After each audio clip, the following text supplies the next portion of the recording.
All right, we'll get started in about a minute or so. We've got a lot to cover in probably the first half, and then the last 15 minutes or so of the class we'll do a quiz.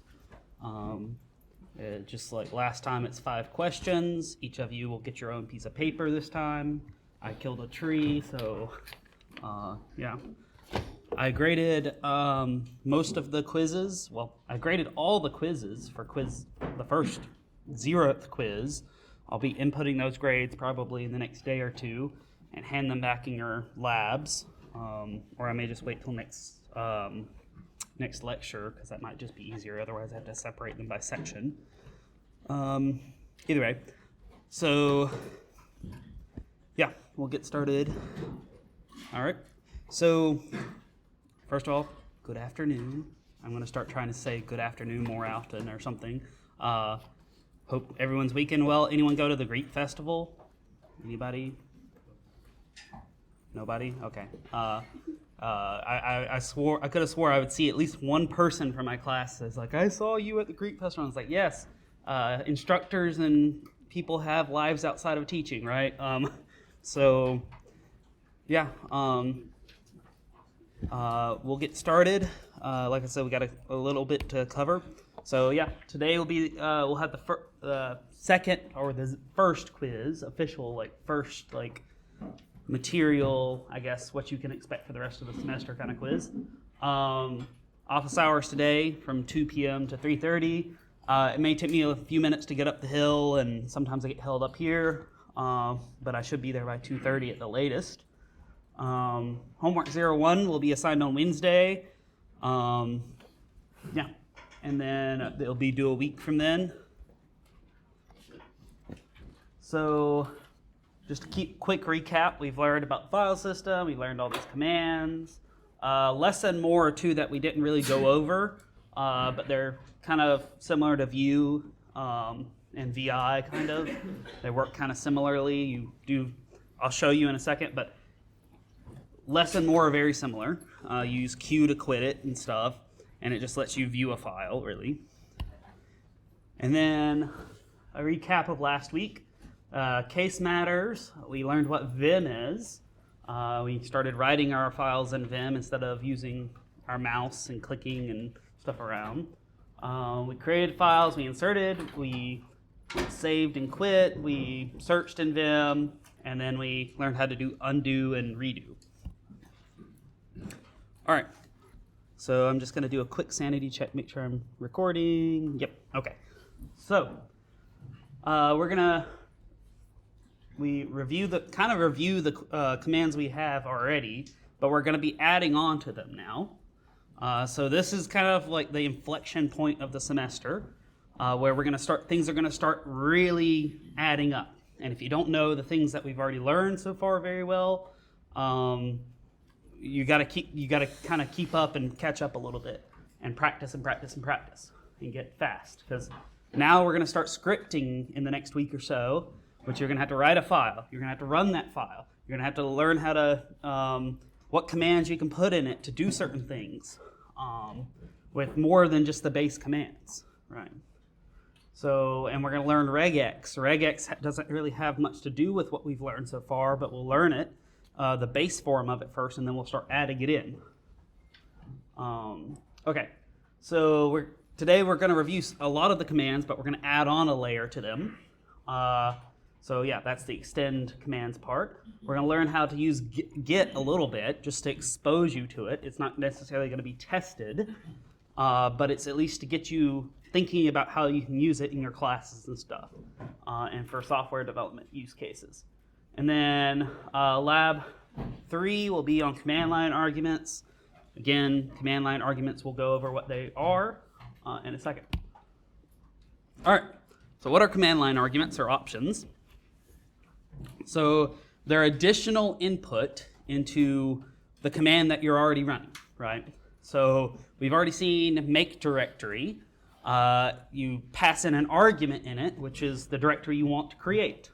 Same thing with touch. When you do touch and you do a file name, it creates that file name. That file name is an argument. And then So those are arguments. Those are files, directories that you want to modify on, or just text you want to modify on. Options are specific to the command. So options allow you to add some new functionality to the commands to do different things. We've seen some already. I think I mentioned cp-r. So -r stands for recursive. That's an option for the copy command. And then we'll see a ton more. Like we'll learn one more new command today that uses a ton of options to change its functionality and make things maybe a little bit easier or more verbose or something. So, and there's a ton of options when it comes to options, right? And we'll see how we can get more information about those options and where to find them. So yeah. So the first thing I want to mention about options and arguments that we'll see later in the next week or two is that when you have a command and then you have options and then arguments after it, each of these are indexed, right? So what I mean by index is you have index 0 being the command itself. So tar, cd, we haven't seen tar yet, we'll learn it here at the end. Remove, rm, mv, move. All these commands are usually at index 0. So anytime you think about index 0, it's usually going to be the command itself. And then we have index 1, which is options or another argument. So it won't always be an option, it won't always be an argument. They'll kind of switch sometimes depending on what you choose to do. And then you'll have index 2, index 3. So everything separated by a space usually is another argument. And they're indexed like this. So you have 0, 1, 2, 3. And we'll learn in a couple weeks when we start scripting that you can refer to these indices. And the way you do that is you just put a $ in front of them. And it refers to, you can actually grab the command that somebody puts in, or what they run, or grab another argument and stuff. So we'll see this in a couple weeks, that you can actually use these indices to grab certain input when you put it into a script. Okay, so again, we'll see these indices later. Just remember, the first index is always the command itself, or the script, the program you're running, whatever. And then after that, it's 1 to however many things you pass in separated by zeros.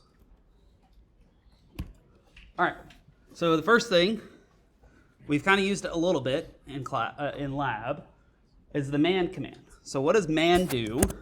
So I'm going to just put these side by side so we can go through them. All right, so what does the man command do? So the man command is it stands for manual. So you do manual CP. And it gives you some kind of page, usually, that tells you what the command does and how to use it. So this synopsis right up here, tells you how you can use it. So you've got source file and target file. So copy this file to this place and rename it maybe. So it tells you a bunch of things you know. So all the information is there already in most cases for like simple commands.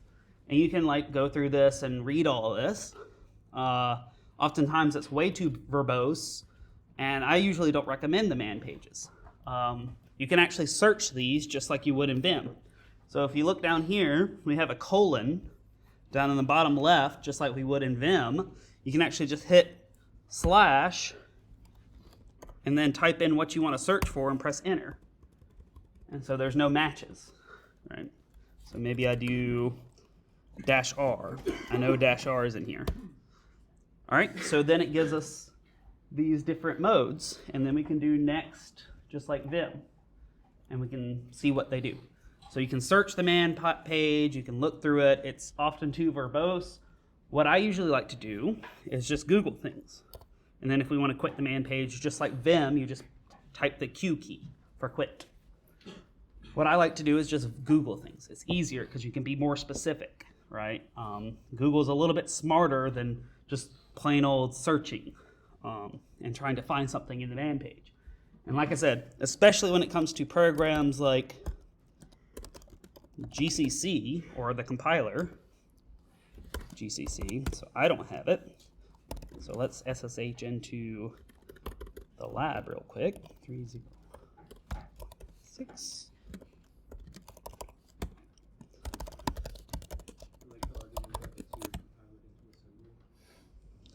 So get my password right.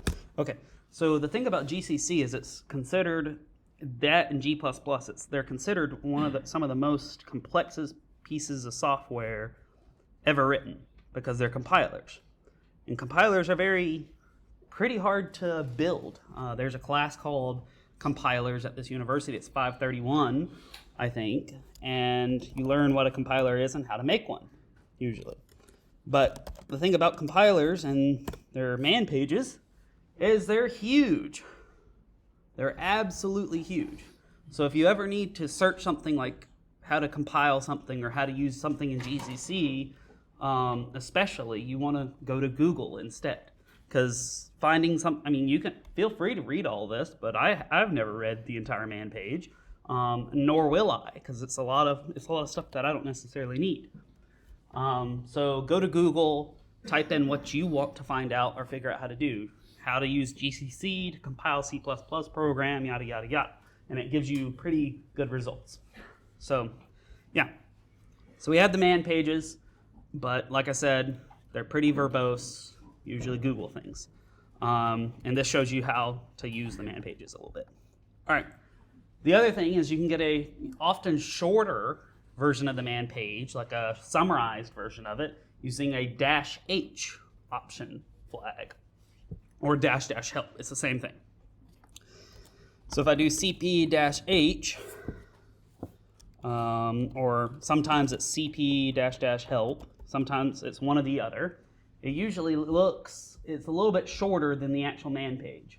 So it gives you kind of a summary of what the man page does. So sometimes this can help you if you need something very quickly, rather than going to Google or using the full man pages. It looks like a lot right now because it's condensing it because I have it on half the screen, but this is often a lot shorter. So you've got options like -v for verbose. I've mentioned it a couple times in lab that we have a -r option or capital R for recursive to copy directories and their contents. So these are all options you can use with the cp command. Yeah. So does the same option have visual searching and stuff? Yeah. Well, no, because it's just dumping the output. It's just like cat, right? It's just dumping the output to the terminal. It's not interactive in any way. So the --help or -h is usually not interactive in any way. It just dumps what it knows and then it goes from there. And you just read what you want or go to Google. So yeah, you can do the -h or --help in a lot of instances to help you get like a summarized version of the man page. All right. So let's start out with expanding our knowledge of list, the list command, so ls. All right. So I've mentioned it. So not ls or sl. ls just gives you directories and files currently in your current directory. All right. So now we're going to expand it to ls-a. Okay. So that gave us a lot more. And we notice the things that it gave us in addition to what we already have is the files that start with a dot in front of them.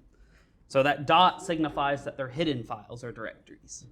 Anytime you're in Linux or Unix and want to hide a directory to where you don't have to deal with it, so you don't have to see it, you're just hiding it because you don't ever need to interact with it or anything, and it just makes it easier just to put a dot in front of it and just leave it there. It's still there, it's just not visible in a normal case of just using ls. And then we have ls-l, which we've gone over a couple times, and it gives you more metadata and information about your files and directories. So these are two different options. With the base command of ls, you can do a little bit, but using the options in addition gives you a lot more power and control to see things that aren't necessarily all by default there. All right. So let's see what those two do, what they exactly say in the man page. Oh. So ls-a gives you, or --all, they do the exact same thing. They're just one's a longer version or more. I guess, verbose version to remember. But they do the exact same thing. So do not ignore entry starting with a dot. So exactly what I said. So I'm going to go down. Let's see, -L. All right. So -L is right here. So it's right there, and it says use long listing format. So ls-l is long list, or list long, and then list all for ls-a. And again, it's still doing the same thing that the base command does, ls, but it's giving you more information and control. And like I said, there's a ton of different ones. Like we can go on and on and on and on about this in class, but just like the commands, I can't teach you all of them. You have to learn some of them on your own. I'll give you the kind of quick tutorial or quick overview, but you got to learn the things that make your life easy. So they've got one that's capital R for recursive. So if you do ls on a directory, it shows you the entire tree. They've got one for smaller case r that I guess reverses the order of what things are listed. So if we do ls-r, so it starts from a reverse of alphabetical order. And then if we do ls-r done, then it goes down into the directory and lists what's in it, instead of just listing one level. So, all right, so that's list. So it's got more functionality than we originally thought. Now we have move. So move, up until now, we've only been using the base form of move, which allows you to move or rename files. So you can actually move multiple files or directories at the same time. And you can do that by either putting the destination at the end of the move command. So you specify everything you want to move. So mv, everything you want to move, then the place that you want to move it to. Or you can do a little bit more verbose with -t for target to say, hey, I want it all to go directly here. So you can be a little bit more specific. -f in a lot of cases, we'll see this pretty throughout a lot of commands, is for force. So without warning, move it. So if you have hello.txt here in your current directory, and then you have hello.txt in a subdirectory, and you move one hello text into the other, and you force it, then it will automatically overwrite one of them. So it won't say, hey, this file exists. It'll just do it, and it'll replace one of them. So, and then we'll see this also. We'll see that in a lot of ways, verbose is a very common flag too. So -v for verbose gives you more information about what you're running. We'll see that when we get to tar, why that's useful. All right. All right, so just to kind of pointing out what this does, because I didn't maybe go over it as clear. So the first line on this command is moving the lab.txt into the submissions directory. And then the second line is moving multiple files or directories into a single directory called submissions. So you got the done and the temp directory, which are moving into the submissions directory. And then the third line is just renaming a file or directory. So it's renaming the submissions directory to final. And then the last line just lists what's in the final directory. Okay, so now we go to RM. So RM stands for remove. On a couple quizzes, I saw that people were using RM to rename things. It kind of makes sense as rename, but RM is not rename, it is remove. It is the remove command. It deletes things permanently. I think you might be able to use del or del, I'm not sure. I know there's such thing as rmdir, but rmdir is kind of useless because rm works just fine. Rmdir only removes a empty directory. So it only works for one case, unless maybe you do -f or something. It's just more typing, right? So with rm, if you pass in -r as an option, it recursively goes down into the directory that you specify and deletes everything in that directory and the directory itself. -f, again, without warning, it will delete things. It won't say, hey, are you sure you want to do this? No, it will not warn you. It just does it if you do -f. And then -d is for remove directories that are empty. So like I said, rmdir is another way of doing it, maybe, and that you can actually do it with -d instead, or do -r if you really want to be, I guess, general, rather than having to be very specific to directories that are empty. So I guess I should preface this. I've made a warning about this command a couple times in the class. This command is dangerous, right?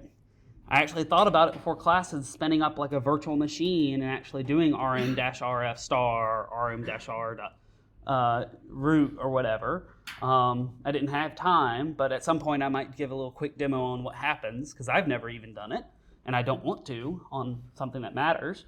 But yes, if you delete something with RM, it's gone. You will not get it back without spending thousands of dollars sending your hard drive to a company to get it recovered. They can go through, open the hard drive up, and then maybe look on the disk and stuff, and whatever. It costs thousands of dollars to get that done. So we'll learn later in the semester how to create aliases, and you can create an alias that moves stuff to a trash directory or to an old directory or something. They can go back and clean up later rather than deleting it right then and there. Yes, please be careful, because if you use this on your lab assignments or your homework, it's gone. Like, period, you got to redo it again. All right, so copy, we went over it a little bit already.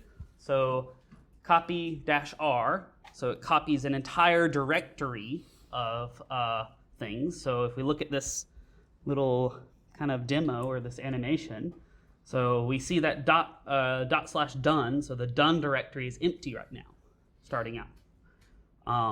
And then we say, okay, cp-r submissions to done. So we're copying the entire submissions directory and everything that's inside of it to the done directory. All right, so we do a recursive copy. And then we say, okay, we look at done with list. Okay, now submissions is inside the done directory. All right, we do ls done/submissions, and we see that lab03.txt is there. So we did copy all of the submissions directory and its contents inside of the done directory. Okay, here's the new commands. All right, so this one's going to be intimidating. Some people and instructors prefer zip, the zip command. Personally, I like tar.gz. That's just the way I was taught, and this is what I like. You can use zip or tar, whichever you want, unless I specifically say use tar.gz, because we're trying to flex our options muscles. Okay, so tar has a ton of different things that you usually use with them, but what does tar do? So tar creates an archive of all your, it's basically, think of a library. It collects all your files, puts them in an archive. And then, if you pass in -z, it zips them up or compresses them. So if you know what compression algorithms are, it looks at the files, tries to find certain patterns, and tries to shrink the file and data size using those patterns. There's a ton of different compression algorithms. We're not going to go over them, obviously. But yeah, so that's what tar does. It archives and zips your directory so it's nice and small and packaged up. All the things in the directory are just nice packed up and ready to go. And you can copy this thing somewhere or whatnot. All right, so how do you use tar? So to create an archive and zip it, you do tar-zcvf.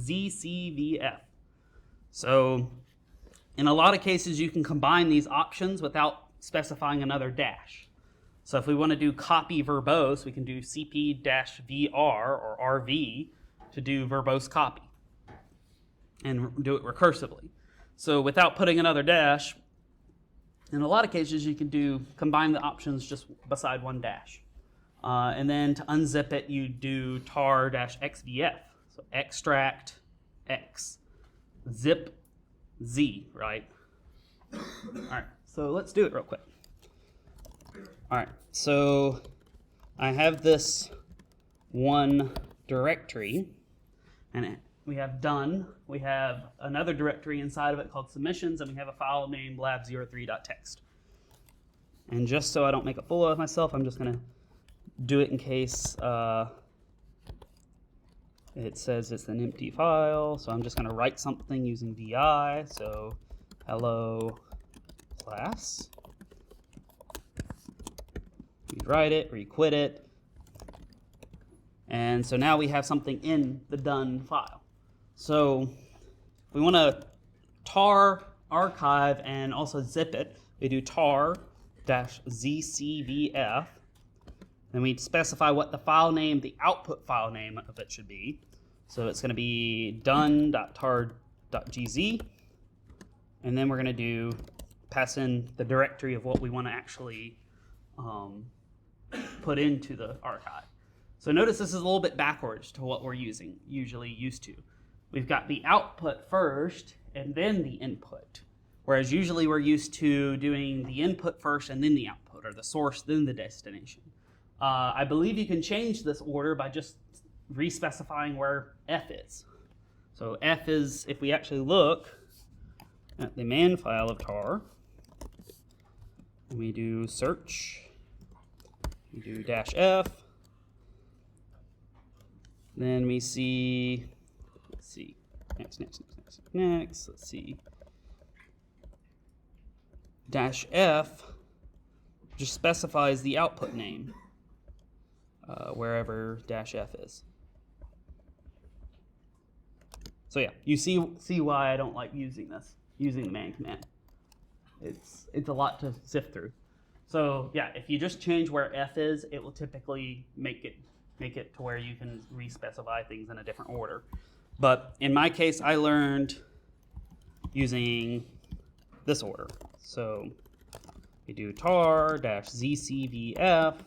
we do done.tar.gz, and then we do done.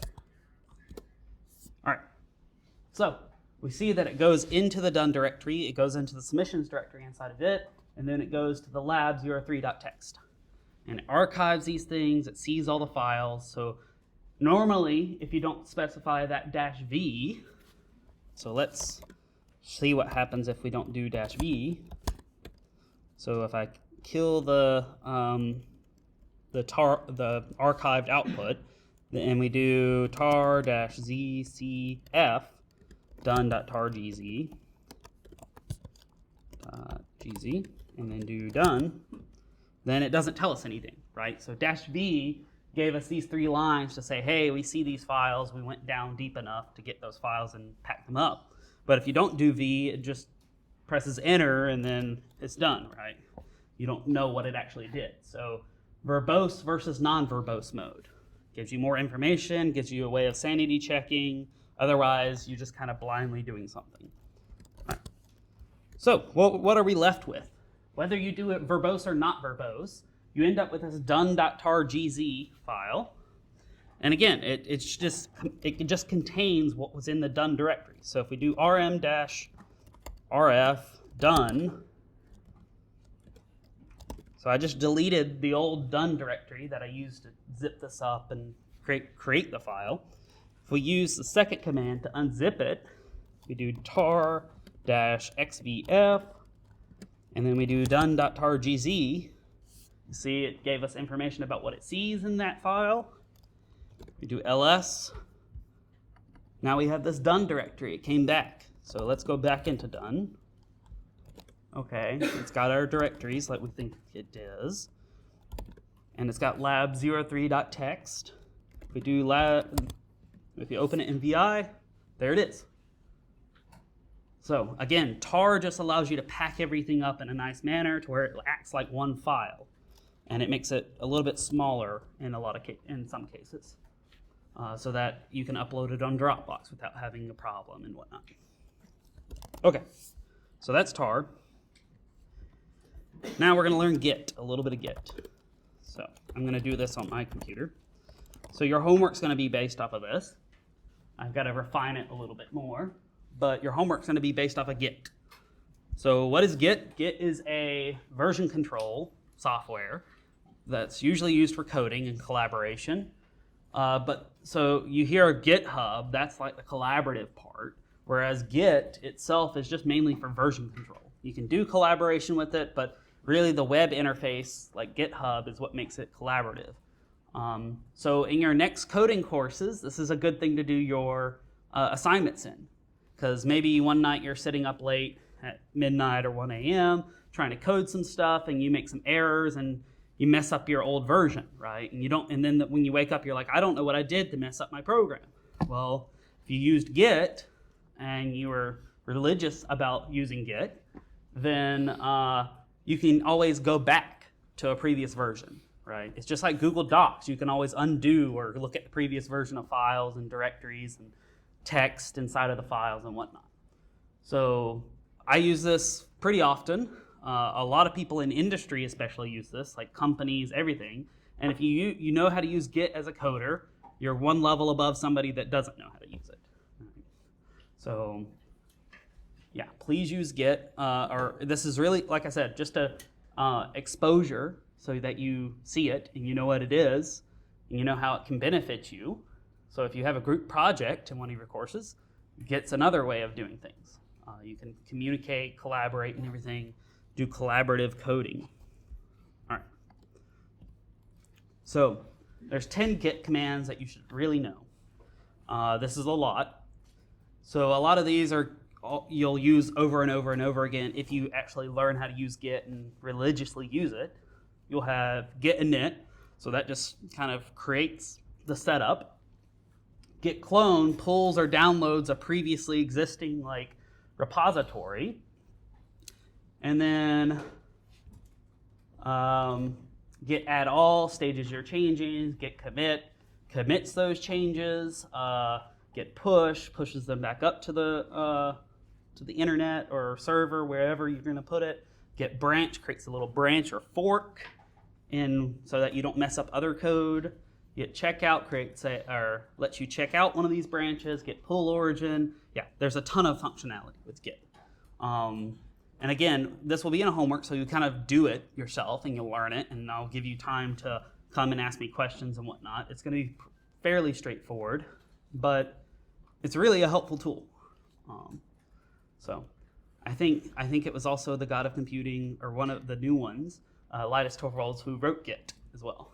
So he wrote the Linux kernel and he wrote Git too, I believe, if I'm not mistaken.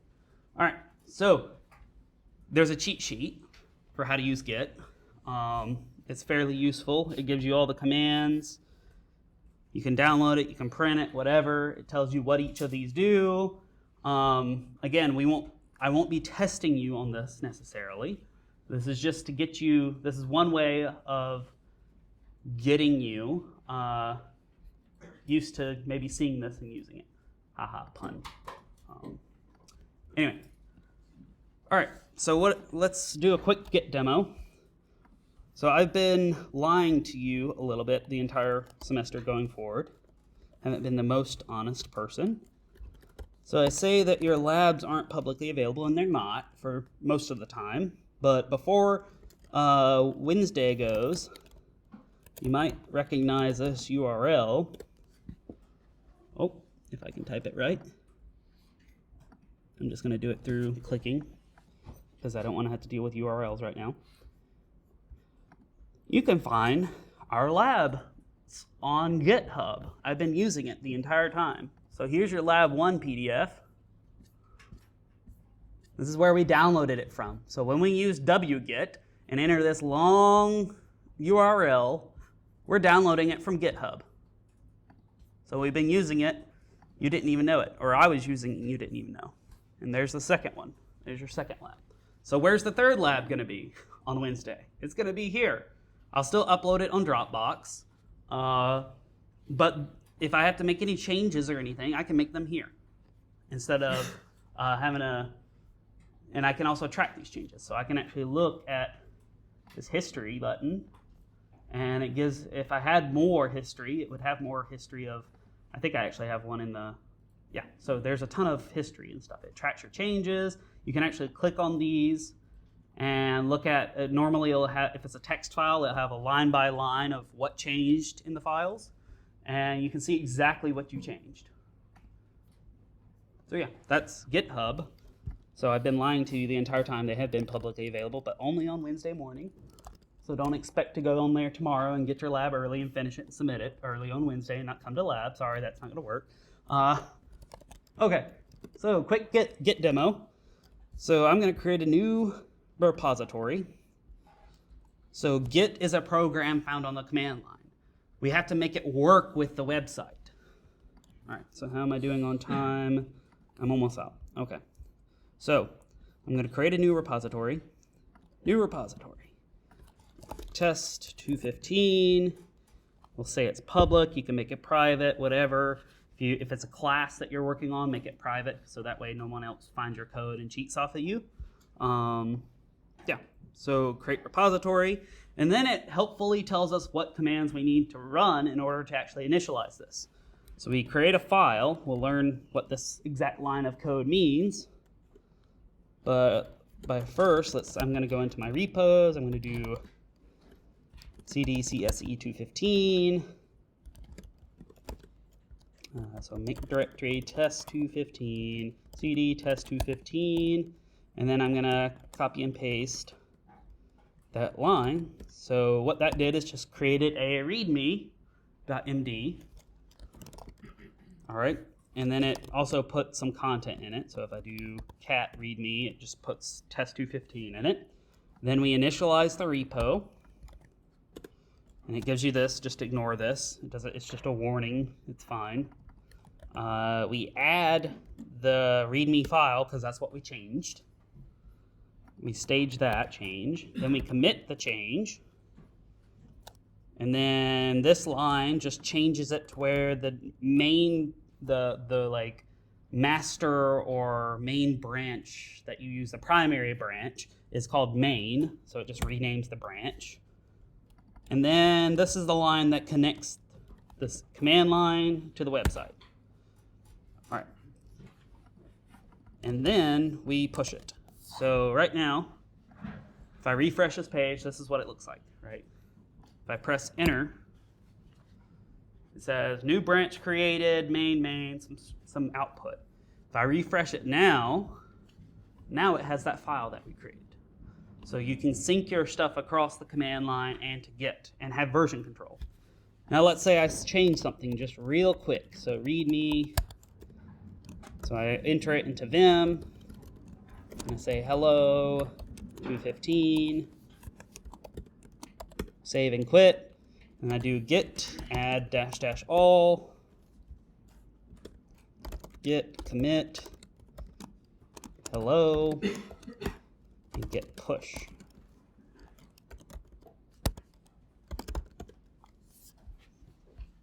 All right, so if I change it and I press refresh, okay, now that has actually changed. If I go over here to my history and click on that commit, and it shows you, okay, we deleted the line 215 and then we changed it to hello 215. So imagine this with your code. Every little change is tracked. So that way, you make an error at 2 a.m. in the morning, you're not regretting it. So, but you have to learn it. You have to become a Git master. Like I said in the lab Kahoot, you have to become a Git Jedi master to actually know how to use Git and use it well, so you can trust yourself. So next time, remember you have a quiz. So next time we'll start going over I/O, so file I/O, well not file I/O, but command line I/O, redirection, pipes, wildcards, regex, and eventually scripting. All right, so like I said, we'll have homework. The homework will be based off of Git. If you don't have a Git repo or Git hub account already, you will need to create one. And then we'll probably do our third lab or something in there, or not third lab, but the homework in there. You'll upload it, you'll send me a link of it and whatnot. Okay, so RM-RF lecture. All right, so quiz time.